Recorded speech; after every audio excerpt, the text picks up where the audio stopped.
Have you ever felt that you still have untapped potential, that you'd like to be living a more expanded version of yourself? Well, if you do, you're not alone. I've been having many of these same feelings myself recently, so I'd like to share how this has been showing up for me. Many of you know that I'm a collaborative pianist and vocal coach with singers. And I'm certainly grateful to be doing work that is aligned with my gifts and values. And I love connecting with singers and with live audiences in performance that can hopefully inspire or even transform them. But many of you who are artists also know the challenges of earning a living in this industry.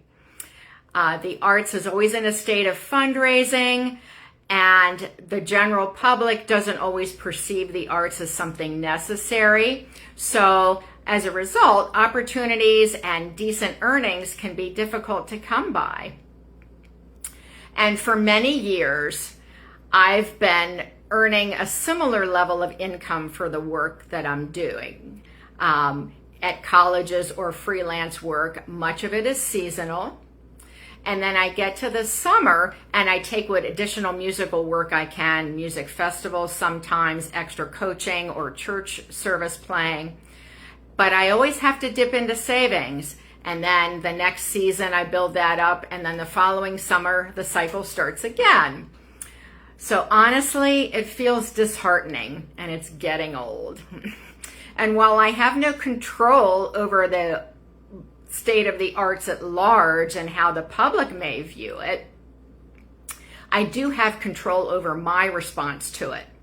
So I've begun to look at, well, what can I do? So I've, in the past year, been on a personal journey seeking out mentors who have done inner growth work and who are interested in personal development as I am. And I've been taking a closer look at things like, what are my longings and discontent? Doing what I can, with what I have, where I am, and what would I love? So these are all questions that I found very helpful to me. And from this approach, I began to look at things I'm more passionate about that have been true throughout my life. One of the first things I learned how to do was swim from coaches who were both former Olympians. And then soon after, I started singing in church choirs with a fantastic choir director and organist who was very inspiring. And I've had excellent piano teachers growing up and in my professional training. And this is a lot of what has led me to collaborate with singers. So with this information, I began to look at, well, what else can I do with that? How can I connect those dots somehow? And working with singers, I know that it's a full body aerobic activity. Well, so is swimming. So then it hit me.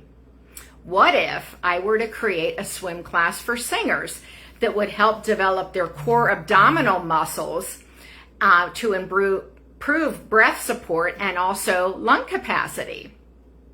So about 6 months ago, I took a course in CPR and first aid training, which is good to have anyway, but it could be especially helpful in this situation. I started swimming laps again myself. I've read a book on vocal fitness. I've been talking to singer friends and colleagues asking for their input to this idea. So I certainly feel like I've made a lot of progress in the last year, and it feels good to have a renewed purpose with something that can help singers I work with and also be a possible new revenue stream.